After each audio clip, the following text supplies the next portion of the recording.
হেই বন্ধুরা, আজ আমি হাজির হয়েছি 2001 সালে মুক্তিপ্রাপ্ত একটি action adventure movie the mummy part 2 মানে দ্য মমি রিটার্নস নিয়ে, যার প্রথম পর্ব আমি অলরেডি এক্সপ্লেইন করে দিয়েছি।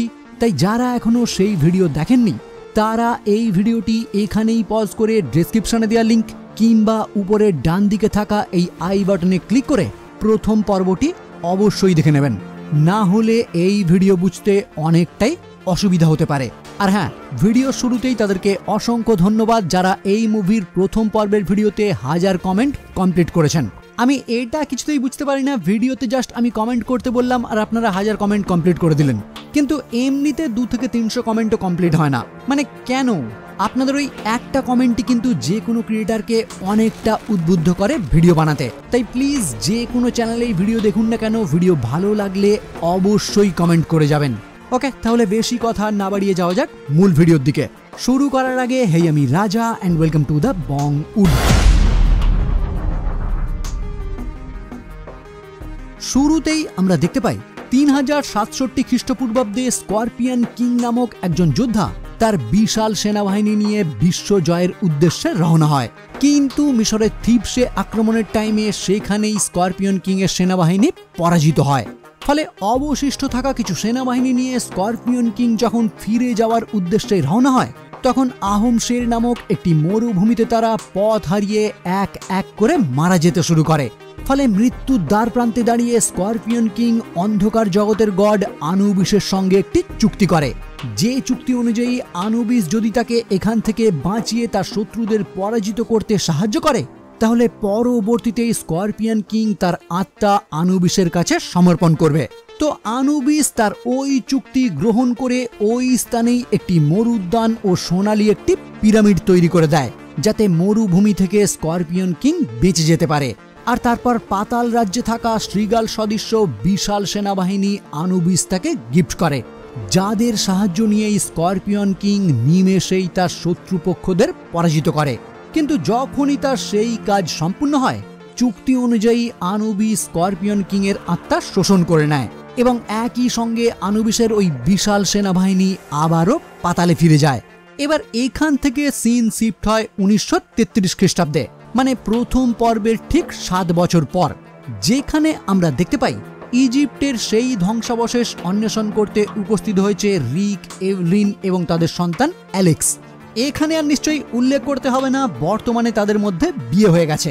যাই হোক, এই ধ্বংসাবশেষ থেকেই একটি সিন্দুক ওপেন করে তারা স্করপিয়ন কিং এর একটি ব্রেসলেট খুঁজে পায়, যেটার মাধ্যমে স্করপিয়ন কিংকে আবারও জাগ্রত করা যেতে পারে।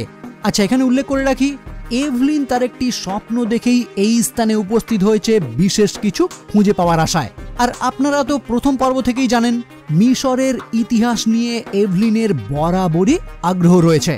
তাই স্বপ্ন দেখার পর ছেলেকে সঙ্গে নিয়েই এই ধ্বংসাবশেষে উপস্থিত হয়েছে এই স্থান অন্বেষণ করার জন্য, যেখান থেকেই তারা স্করপিয়ন কিং এর ওই ব্রেসলেটটি উদ্ধার করে।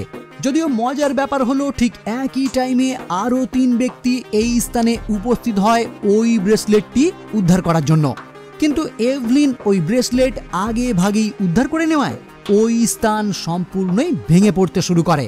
ফলে ওই 3 ব্যক্তিও বাধ্য হয়েই এখান থেকে পালিয়ে যায়। আর এভলিন এবং রিক কোনো ক্রমে সেখান থেকে প্রাণে বেঁচে অ্যালেক্সকে সঙ্গে নিয়ে ওই ব্রেসলেট সহ লন্ডনে ফিরে আসে। কিন্তু প্রশ্ন হলো, ওই 3 ব্যক্তিও যে এই স্থানে উপস্থিত হয়েছিল স্করপিয়ন কিং এর ব্রেসলেটটি উদ্ধার করতে, তারা তাহলে কে? আর তারা কেনই বা এই স্থান থেকে ওই ব্রেসলেট উদ্ধার করতে এসেছিল?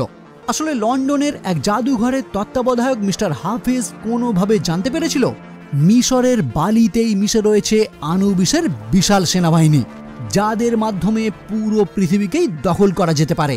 যে কারণেই মিস্টার হাফেজ তার 2 সঙ্গী লখনা এবং মিলা নাইসের সঙ্গে উপস্থিত হয় ধ্বংসপ্রাপ্ত সেই নগরী হামুনাপ্ত্রায়।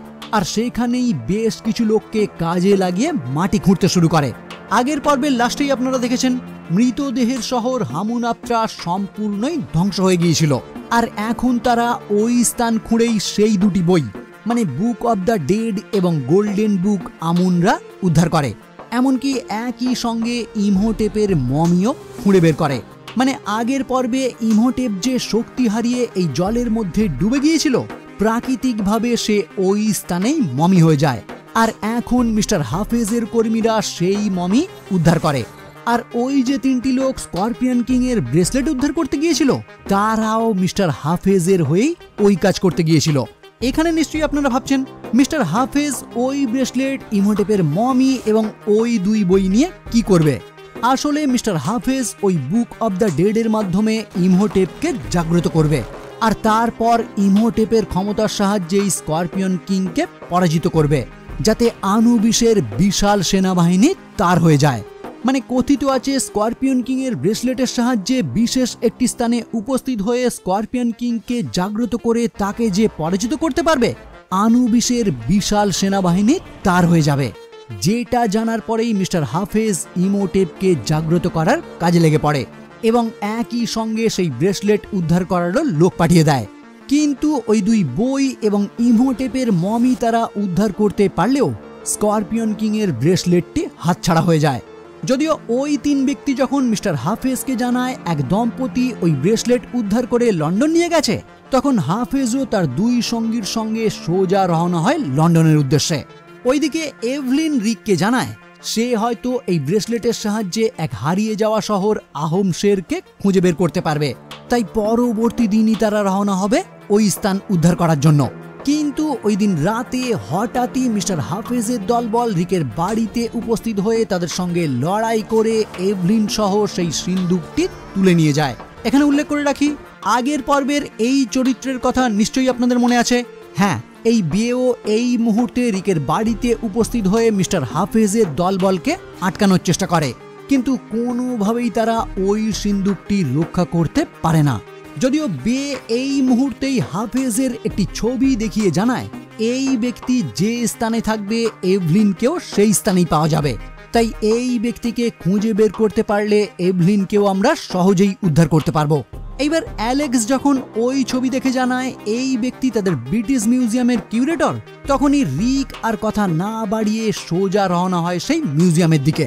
কিন্তু কথায় কথায় যখনই ওই সিন্দুকে থাকা ব্রেসলেটের কথা ওঠে, তখন অ্যালেক্স তাদেরকে জানায় তারা শুধুমাত্র ওই সিন্দুকটি নিয়ে গেছে, তার ভিতরে থাকা ব্রেসলেট তারা নিতে পারেনি, কারণ বর্তমান টাইমে সেটি তার হাতেই রয়েছে, যেটা সে কিছুতেই তার হাত থেকে খুলতে পারছে না। এবার এটা জানতে পেরেই বে তাদেরকে জানায় এটা তোমার হাতে পড়া একদমই উচিত হয়নি, কারণ এটাই আমাদের জন্য পরবর্তী সর্বনাশ ডেকে আনবে। কারণ এই ব্রেসলেট কেউ হাতে পড়লেই 7 দিনের মধ্যেই স্করপিয়ন কিং পুনরায় জীবিত হয়ে যাবে, আর তারপর আনুবিসের সেনার দ্বারা সে এই পুরো পৃথিবীকেই ধ্বংস করে দেবে। যদিও অ্যালেক্স ভয় না পেয়ে তাদেরকে এই মুহূর্তে আবারও জানায় এই ব্রেসলেট যখন সে প্রথমবারের মতো হাতে পড়ে, তখনই সে গিজা পিরামিডের একটি ভিশন দেখতে পায়, আর একই সঙ্গে কার্নাকের মরুভূমিও। কিন্তু কেন অ্যালেক্স এই ভিশন দেখতে পেল, এটা তারা তখন কিছুতেই বুঝতে পারে না। যাই হোক, ওই দিকে দেখা যায় মিস্টার হাফেজ তার মিউজিয়ামে উপস্থিত হয়ে সেই বুক অব দ্য ডেড এর মাধ্যমে ইমহোটেপের মমিকে পুনরায় জাগ্রত করে তোলে, আর তারপর শুধুমাত্র ইমহোটেপকে খুশি করার জন্য এভলিনকে বলি দেওয়ার জন্য তৈরি হয়। আচ্ছা, এখানে একটা রহস্যের ব্যাপার বলে রাখি, মিস্টার হাফেজের 2 সঙ্গীর মধ্যে মিস মিলার আসল পরিচয় সম্পর্কে আমরা এখানেই অবগত হই। মিলা ইমহোটেপের সম্মুখে উপস্থিত হয়ে তাকে জানায় সে তার প্রেমিকা আংসুনামনের শারীরিক পুনর্জন্ম, যেটা জানতে পেরেই ইমহোটেপ তাকে জানায় খুব শীঘ্রই সে তার পুরনো আত্মাও তার শরীরে মিশিয়ে দেবে, যার পর তাদের অবশিষ্ট প্রেম কাহিনী অবশেষে সম্পূর্ণ হবে। যাই হোক, এই মুহূর্তে ইমহোটেপকে খুশি করার জন্য এভলিনকে বলি দেওয়ার চেষ্টা করা হলে ঠিক সেই মুহূর্তেই রিক ওই মিউজিয়ামে উপস্থিত হয়ে এভলিনকে তাদের হাত থেকে বাঁচিয়ে নেয়, আর তারপর একটি গাড়ির মাধ্যমে কোনো প্রকারে এখান থেকে পালিয়ে বাঁচার চেষ্টা করে।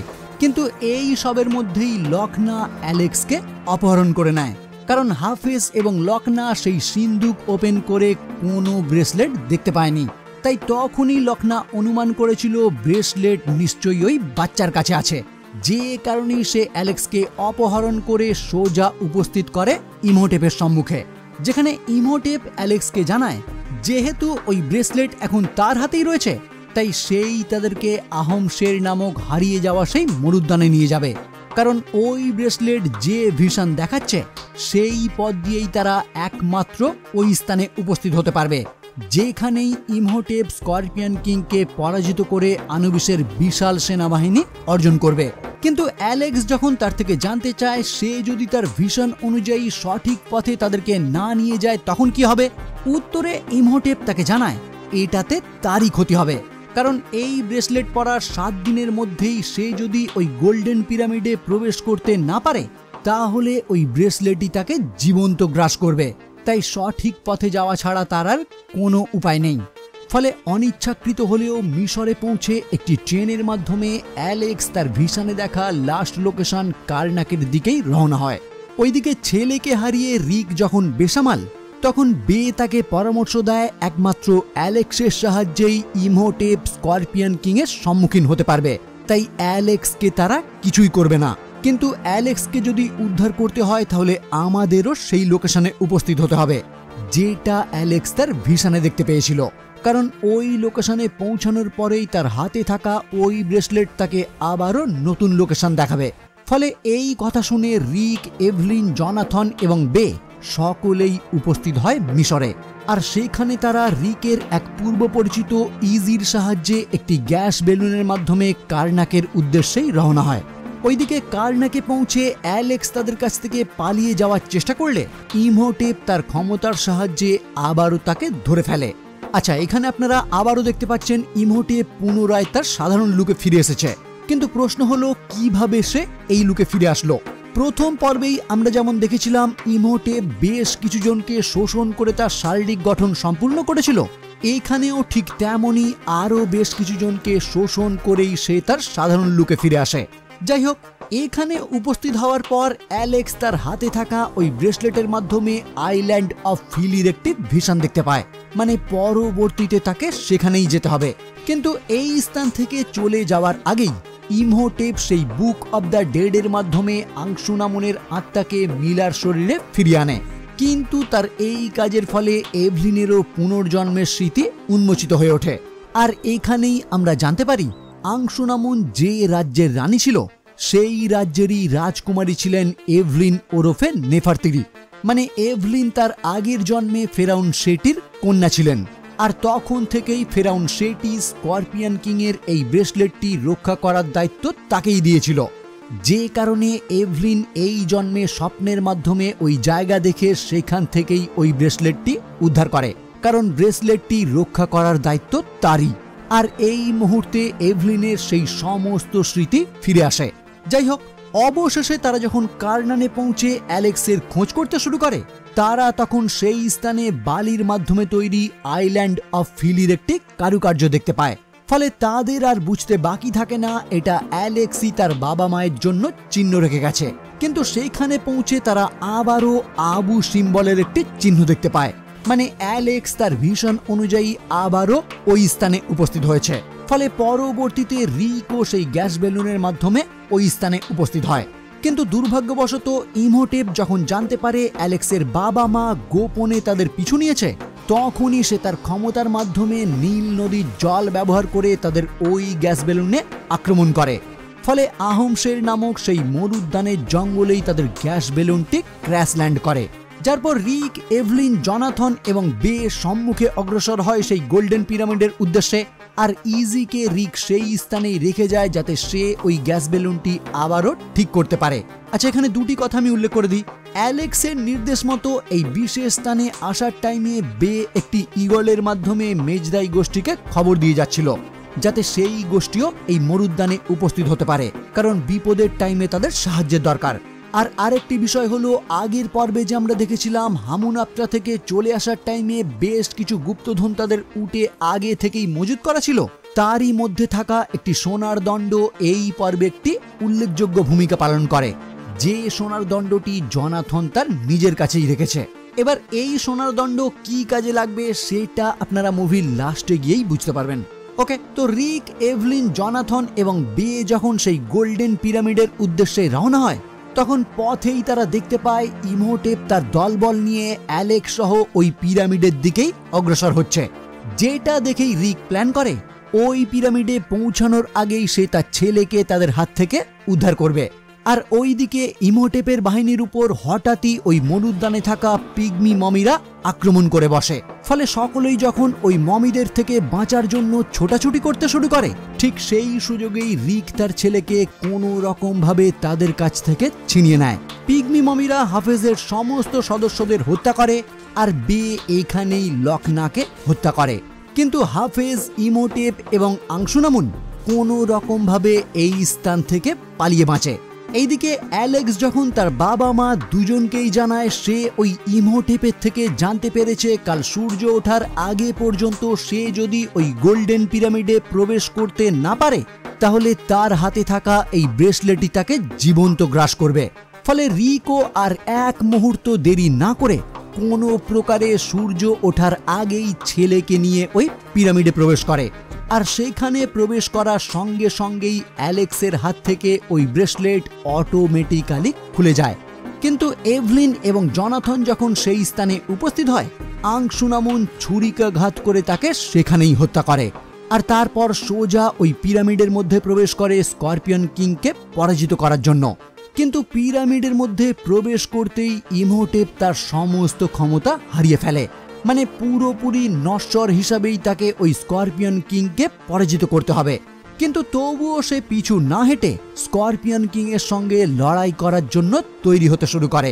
এইদিকে দেখা যায় হাফেজ সেই ব্রেসলেটটি তুলে নিয়ে সেইটা ব্যবহার করেই আনুবিসের সমস্ত সেনাবাহিনীকে জাগ্রত করে তোলে, যারা মরুদ্যানের বাইরে অপেক্ষারত মেজদাই গোষ্ঠীর সঙ্গে লড়াই করতে শুরু করে।